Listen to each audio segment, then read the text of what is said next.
Ndoye Seydougué, monsieur le gouverneur, nous voici la fin de nos travaux qui ont duré plus de 7 heures, le tour d'horloge, de 10 h à 17h15 à ma montre. Sans pause, comme dit Annie. C'est important parce que, à toute chose, il faut se rappeler les conditions initiales. Les conditions initiales, c'est Djoko ak Macky. Ce concept est extrêmement important aux yeux de l'autorité, le président de la République, son Excellence M. Macky Sall, mais également nous le constatons sur place, sur la richesse des interventions. Nous avons passé en revue l'ensemble des problématiques du département, j'allais dire de l'arrondissement Dakar Plateau. Toutes les questions qui ont été posées lors de Djoko ak Macky du 2 avril. Et j'avais dit tantôt que nous avons les minutes de ce Djoko. Nous avons quasiment le verbatim du Djoko. Et cette séance, c'est une commande également du président de la République, M. Macky Sall, qui nous a demandé, ou qui nous avait demandé le 6 avril. Vous voyez, le Djoko a eu lieu le 2, et le 6 déjà, les instructions sont tombées au niveau du gouvernement pour que nous puissions préparer un plan d'urgence de modernisation de l'arrondissement de Dakar Plateau. Chaque mot a son sens. Urgence, modernisation, mais pour l'arrondissement de Dakar Plateau. Nous avons donc noté beaucoup de centres d'intérêt. Numéro 1, c'est l'assainissement. Nous avons pu constater dans les différentes interventions que les problématiques d'assainissement sont des problématiques très importantes pour les collectivités territoriales. Des problématiques importantes. Et là, nous avons noté également avec l'ONAS que les travaux qui sont particulièrement dans la Médina vont trouver une solution rapidement, mais de préférence avant l'hivernage. Monsieur le maire de Médina est revenu là-dessus, sur les désagréments que cela pourrait causer si ces travaux ne se terminent pas avant l'hivernage. Les travaux ont repris. Les autres problèmes qui restent, nous allons les voir ensemble, les problèmes du gouvernement par rapport à ce qui lie l'ONAS à l'entreprise. Les autres problèmes sont liés à l'éducation, à la formation, le problème du lycée, et ces problèmes-là sont adressés et seront en bonne position dans le document final. Également, ce qu'on pourrait appeler aussi l'hygiène des chantiers, mais ça reprend un peu ce que nous avons dit sur les travaux que les entreprises effectuent ça et là et qui n'enlèvent pas les gravats, etc. Donc ça, nous l'avons noté que c'est un problème important. L'appui au PENT, le ministère du Sénégal est revenu là-dessus, également important, le centre culturel de la Médina, la responsabilité sociétale d'entreprise pour les entreprises qui sont dans cet arrondissement et qui doivent appuyer les collectivités territoriales. Le Khayum Daoui, la DER est revenue là-dessus, l'ONFP intervient, le 3FPT, là également nous allons mettre ça dans la corbeille. Projet ASC, un emploi, c'est revenu. Les audiences foraines, nous avons bien noté. La liaison maritime Dakar-Gorée, le ministre a apporté des réponses, effectivement, je le confirme. Le président Macky Sall a donné des instructions pour l'acquisition de 2 chaloupes pour remplacer donc les chaloupes qui sont d'un certain âge pour la liaison maritime Dakar-Gorée, y compris le ponton qui doit être revu. La réhabilitation du stade, Je pense que M. le maire de Plateau a pris des engagements pour réhabiliter un stade, mais il attend effectivement qu'on lui donne les coordonnées. Mais là, il n'y a pas de problème, parce que, vous savez, l'ANAT, c'est l'ANAT a en son sein la cartographie nationale. Le service le plus compétent, le plus efficace pour vous sortir des coordonnées, c'est l'ANAT. Et là, je demande au directeur général, monsieur le maire, pour vous rapprocher du directeur général de l'ANAT, il peut vous sortir les coordonnées en une journée. Si c'est ça qui bloque, vraiment c'est quelque chose qui peut se faire très très rapidement. Impliqué dans tout ce que nous faisons, l'équipe de Djoko à Maki, je crois que c'est une nécessité, effectivement. Il faudrait que, puisque les conditions initiales c'était cela, il faudra donc qu'on les implique dans ce que nous faisons pour la mise en œuvre. Les activités génératrices de revenus. Nous avons parlé de l'agriculture. Quand on parle d'agriculture ici, les gens se disent, mais ici on ne fait pas de l'agriculture.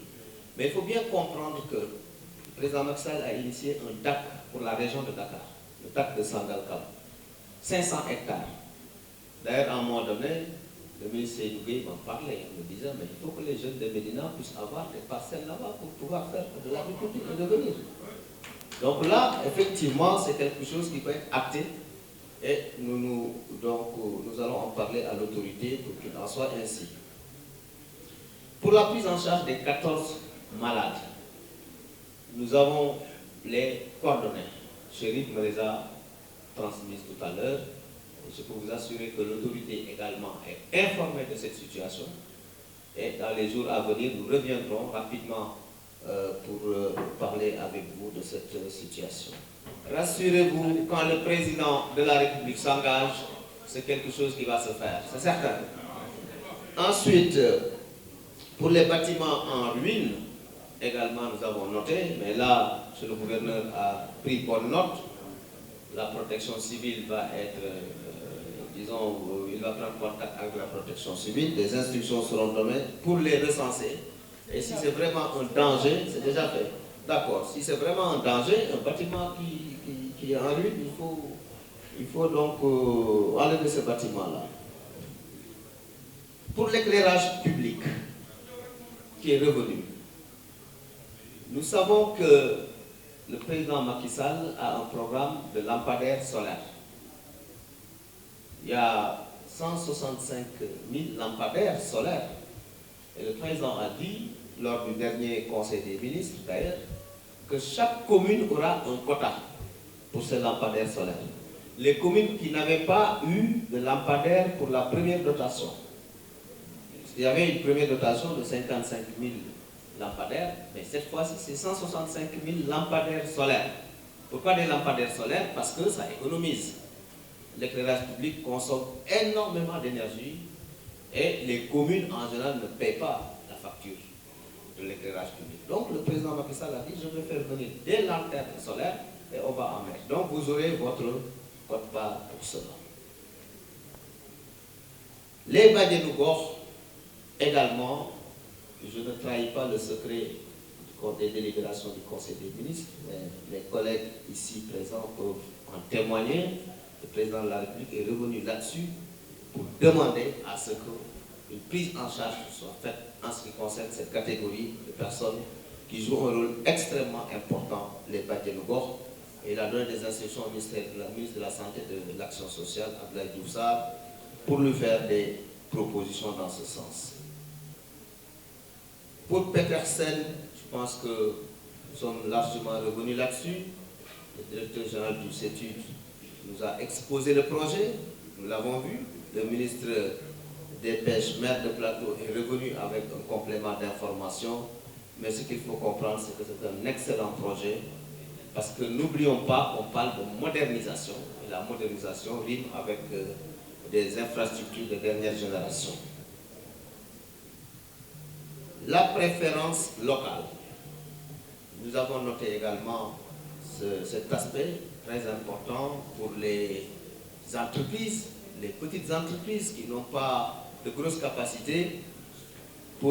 Mais là, les collectivités territoriales peuvent travailler directement avec ces entreprises à partir de leur budget.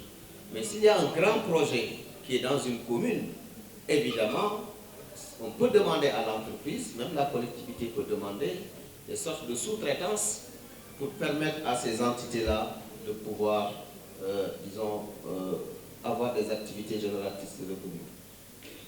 Pour le JOJ 2026, il est vrai de constater que beaucoup d'infrastructures sont déjà prévues et que, dans ce sens-là, également, création d'emplois en perspective. La maison des peaux et cuir, c'est très important. Là également, c'est un point sur lequel nous allons nous appesantir. La DRFJ, que je l'ai dit, le nanocrédit pour Plateau, parce qu'il y a le nanocrédit pour Médina, 2 pour Médina, donc le maire de Plateau a demandé qu'il y ait au moins un nanocrédit, et je pense que là, la DER, c'est dans les possibilités de la DER. Terminer en félicitant également les directeurs généraux qui sont intervenus, l'AGETIP, avec son projet important, mais je ne voudrais pas qu'on quitte cette salle en disant voilà le projet qui va être exécuté ici pour la Médina ou pour le Plateau. Ces projets seront soumis à validation. Donc, c'est pas ce que nous avons vu là, c'est très bien, hein? Vraiment c'est beau, c'est très bien fait, mais il y a une validation au niveau de la plus haute autorité en fonction du coût également de ces projets et de leur phasage dans le temps. Parce que si on fait un CRD de cette importance, on projette ces types de projets et que d'ici quelques temps, on ne voit pas ces projets, on ne voit pas le début de démarrage de ces projets, on pourrait dire, oui, ils sont venus ici, ils ont parlé, etc., mais on ne voit rien. Non, ce sont des projets. C'est ce que devra être Médina ou Plateau dans les années à venir. Maintenant, tout cela va être phasé. Il y aura une phase d'urgence, une phase court terme, une phase moyen-long terme. Mais tout cela, effectivement, sortira dans le projet.